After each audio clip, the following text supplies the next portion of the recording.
जय Hind. Basics of English grammar की इस कड़ी में आज हम नरेशन के ऊपर चर्चा करेंगे। यह फाउंडेशन बैच ऑनलाइन का लेसन 2 तथा लेसन 2 का पार्ट 1 वीडियो है। आज की वीडियो में हमारी पूरी फोकस नरेशन के डेप्थ तक जाने की होगी। Respected viewers and my dear students, I am Munna sir from Chhapra. Narration को रिपोर्टेड स्पीच तथा स्पीच भी कहा जाता है। प्रयोग के आधार पर नरेशन को दो वर्गों में विभाजित किया गया है, जिसे डायरेक्ट नरेशन तथा इनडायरेक्ट नरेशन कहते हैं। डायरेक्ट नरेशन को डायरेक्ट स्पीच भी कह सकते हैं, इनडायरेक्ट नरेशन को इनडायरेक्ट स्पीच भी कहा जा सकता है। डायरेक्ट नरेशन को हिंदी में प्रत्यक्ष कथन, जबकि इनडायरेक्ट नरेशन को हिंदी में अप्रत्यक्ष कथन कहते हैं। अब आपके मन में होगी कि सर डायरेक्ट नरेशन तथा इनडायरेक्ट नरेशन में क्या अंतर है। डायरेक्ट नरेशन किसे कहते हैं, इनडायरेक्ट नरेशन किसे कहते हैं। डायरेक्ट नरेशन जब वक्ता के कथन को उसी के शब्दों में व्यक्त की जाती है तब वह डायरेक्ट नरेशन कहलाता है। इनडायरेक्ट नरेशन जब वक्ता के कथन के सारांश को व्यक्त की जाती है तब वह इनडायरेक्ट नरेशन कहलाता है। मतलब डायरेक्ट नरेशन तथा इनडायरेक्ट नरेशन में अंतर सिर्फ इतना ही है कि डायरेक्ट नरेशन में वक्ता के कथन को ज्यों का त्यों रख दी जाती है, जबकि इनडायरेक्ट नरेशन में वक्ता के कथन के सारांश को रखी जाती है। तो ये तो हुई डायरेक्ट तथा इनडायरेक्ट नरेशन में अंतर। जैसे Ram said to me you are my brother, यह हमारा डायरेक्ट नरेशन हो गया। Ram told me that I was his brother, यह इनडायरेक्ट नरेशन हुआ। अब आइए सीखते हैं डायरेक्ट से इनडायरेक्ट नरेशन बनाने के नियम को। डायरेक्ट से इनडायरेक्ट नरेशन बनाने के सामान्यतः दो नियम हैं। पहला जनरल रूल्स तथा दूसरा गोल्डन रूल्स। गोल्डन रूल्स को स्पेशल रूल्स भी कहा जाता है। जनरल रूल का संबंध इन्वर्टेड कॉमास के अंदर आने वाले क्लॉज पर फोकस करना होता है, जबकि गोल्डन रूल्स का संबंध इन्वर्टेड कॉमास के बाहर वाले क्लॉज पर फोकस करना होता है। जनरल रूल के तहत हम 3 स्टेप पर काम करते हैं। हमारी 3 शब्दों पर फोकस होती है। वो है चेंज ऑफ पर्सन्स, जिसे हम चेंज ऑफ प्रोनाउंस बोलते हैं। दूसरा है चेंज ऑफ वर्ब्स, जिसे हम चेंज ऑफ टेंसेस कहते हैं। और तीसरा है चेंज ऑफ अदर वर्ड्स। यानी इन्वर्टेड कॉमास के अंदर आने वाले क्लॉज के तहत पर्सन्स, टेंसेस तथा अदर वर्ड्स में बदलाव हम कैसे लाएं, इसके लिए हमें जनरल रूल्स का अध्ययन करना होता है। गोल्डन रूल का फोकस इन्वर्टेड कॉमास के बाहर वाले क्लॉज पर होता है। इन्वर्टेड कॉमास के बाहर वाले क्लॉज में हमें रिपोर्टिंग वर्ब में परिवर्तन करना होता है तथा इन्वर्टेड कॉमास के स्थान पर रिपोर्टेड स्पीच के हिसाब से उचित कंजंक्शन का प्रयोग करना होता है। यह परिवर्तन स्पेशल रूल लाता है। यह परिवर्तन हमारा गोल्डन रूल्स ही लाता है। अब हम जनरल रूल्स के प्रत्येक स्टेप पर फोकस करेंगे, प्रत्येक स्टेप को समझने का कोशिश करेंगे। जनरल रूल्स के तहत पहला स्टेप है चेंज ऑफ पर्सन्स का। चेंज ऑफ पर्सन्स को हम चेंज ऑफ प्रोनाउंस के नाम से भी जानते हैं। चेंज ऑफ पर्सन्स को जानने से पहले सबसे पहले हमें यह जान लें कि पर्सन्स कितने प्रकार के होते हैं, पर्सन्स के कितने भेद हैं। Dear viewers and my respected students, प्रयोग के आधार पर यहां पुनः पर्सन को 3 वर्गों में विभाजित किया जाता है, जिसे हम फर्स्ट पर्सन, सेकंड पर्सन तथा थर्ड पर्सन कहते हैं। फर्स्ट पर्सन बोलने वाले को, सेकंड पर्सन सुनने वाले को तथा थर्ड पर्सन जिसके विषय में बोली जाती है उसे कहा जाता है। फर्स्ट पर्सन के तहत I, me, my, mine, myself, we, us, our, ours, ourselves आते हैं, यानी ये बोलने वाले हैं। सेकंड पर्सन के तहत you, your, yours, yourself, yourselves है, जबकि थर्ड पर्सन के तहत he, him, his, himself, she, her, hers, herself, they, them, their, theirs, themselves, it, its, itself, one, ones, oneself या कोई व्यक्ति होता है। तो ये हमारे पर्सन्स के भेद हो गए, first person, second person, third person.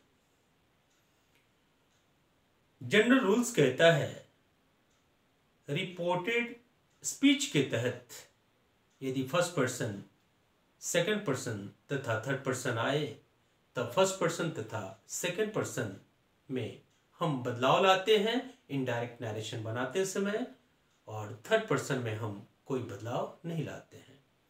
इसके लिए एक सामान्य नियम बताई गई है कि फर्स्ट पर्सन को हम रिपोर्टिंग क्लॉज के सब्जेक्ट के अनुसार, सेकंड पर्सन को रिपोर्टिंग क्लॉज के ऑब्जेक्ट के अनुसार बदलाव लाते हैं।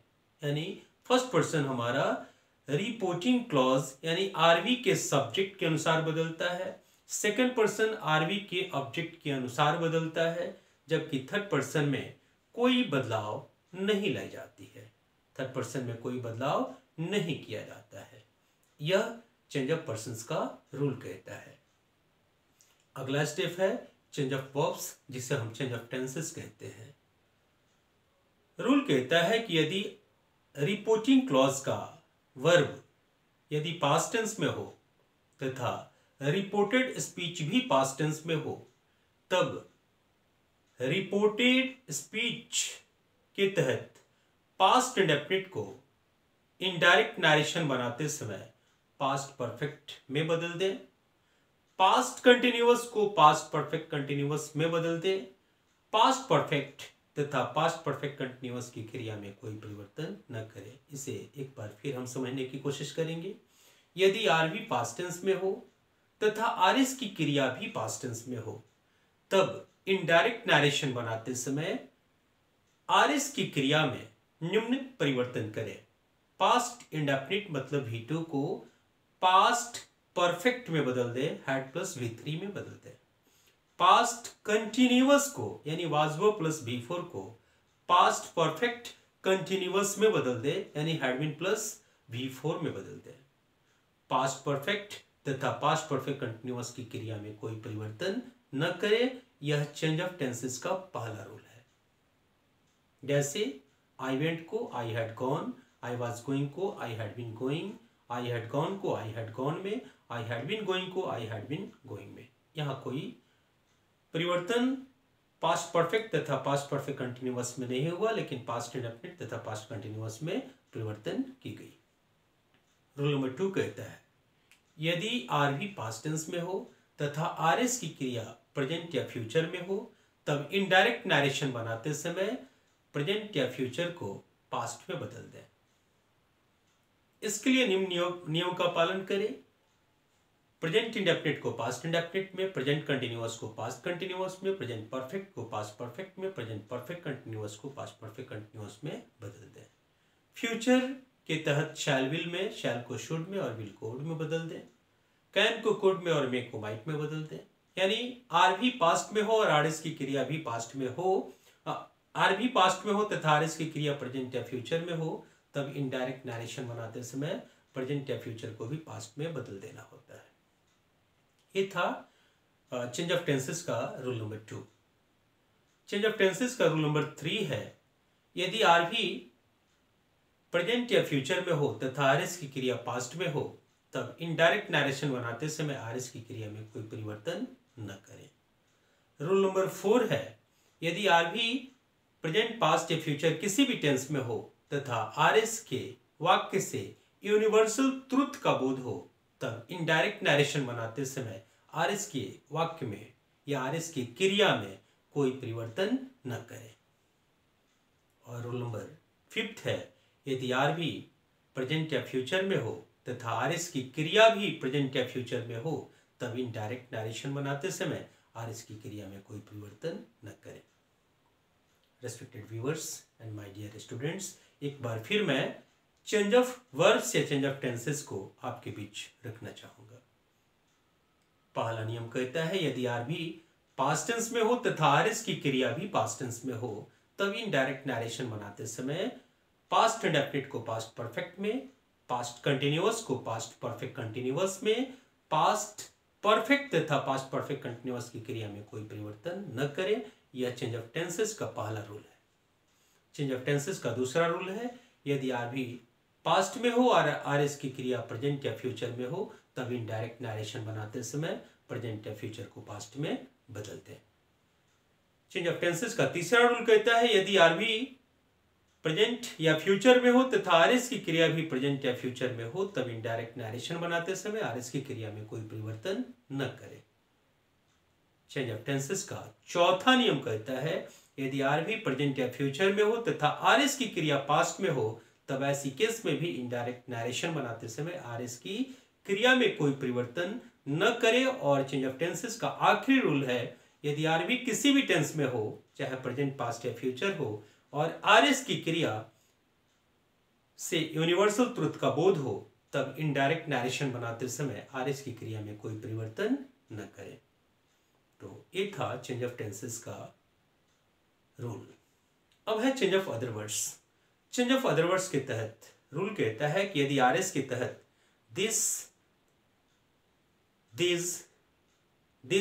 हो तो दिस को दैट में, दिस हो तो दोज में, हियर को देयर में, नाउ को देन में, टुडे को दैट डे में, टुमारो को द नेक्स्ट डे या द फॉलोइंग डे में, यस्टरडे को द लास्ट डे या द प्रीवियस डे में, अगो को बिफोर में, कम को गो में बदल दें। एक बार फिर, यदि आरएस के तहत निम्नलिखित शब्द आए तब इनडायरेक्ट नरेशन बनाते समय इनके रूप में इस प्रकार परिवर्तन करें। दिस को दैट में, नाउ को देन में, टुडे को दैट डे में, टुमारो को द नेक्स्ट डे या द फॉलोइंग डे में, यस्टरडे को द प्रीवियस डे या द लास्ट डे में, अगो को बिफोर में, टुनाइट को दैट नाइट में, कम को गो में बदल दें। तो ये था जनरल रूल्स के तहत change of persons, change of tenses तथा चेंज ऑफ अदर वर्ड्स। अब गोल्डन रूल के ऊपर हम चर्चा करेंगे। गोल्डन रूल्स का पहला स्टेप कहता है कि जब भी हम डायरेक्ट से इनडायरेक्ट नरेशन बनाना शुरू करें तो हमारी पूरी फोकस इन्वर्टेड कॉमास के अंदर आने वाले क्लॉज पर हो।